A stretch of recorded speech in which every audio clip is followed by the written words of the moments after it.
ভালোবাসো। আমি বনগাঁতে দাঁড়িয়ে রয়েছি, তিনি একাধিকবার এই কথা বলেছেন মমতা বন্দ্যোপাধ্যায় আপনাদের ঠকাচ্ছে। আমি সবার কাছে শুনবো, মমতা বন্দ্যোপাধ্যায় আপনাদের ঠকাচ্ছে।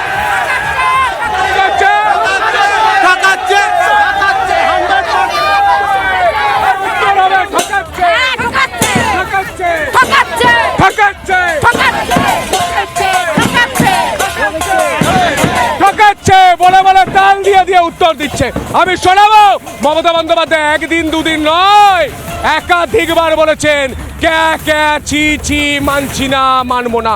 কেন বলেছেন তিনি? কেন বলেছেন? কারণ উনি চান যারা উদ্বাস্তু হয়ে হিন্দুরা এখানে এসেছেন তাদের নাগরিকত্ব চলবে।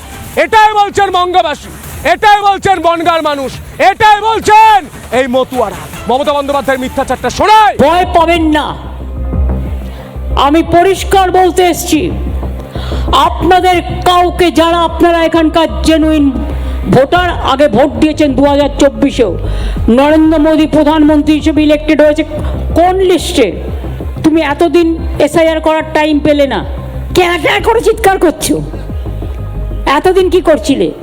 এসআইআর এর নামে গণবন্দি, ভোটবন্দি। বাংলা ভাষায় কথা বললেই আজ সবাই বাংলাদেশ, যে মানুষটা নাগরিক তাকে আবার প্রমাণ দিতে হচ্ছে আমি নাগরিক। ভয় দেখানো হচ্ছে সবাইকে।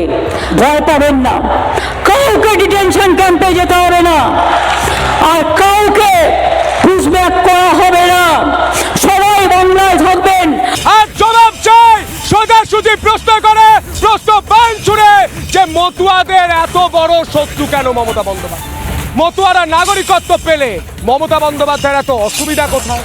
যারা রয়েছেন আমি প্রত্যেকের কাছে কথা বলবো, অসুবিধা কোথায় মমতা বন্দ্যোপাধ্যায়ের? আজকে দিদির একটাই অসুবিধে, যে বাংলাদেশের রোহিঙ্গা যারা আছে এখানে ভোট ছিল না, রেশন কার্ড ছিল না, তাদেরকে দিয়ে ভুয়ো ভোট দিয়ে জিতেছিল এতদিন।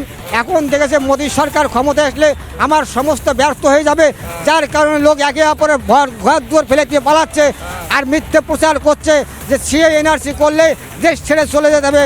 ভুয়ো ভয় দেখিয়ে ভোট লুট করছে মমতা। প্রতিবাদ করছেন আপনারা? কি করবো আমরা? হ্যাঁ।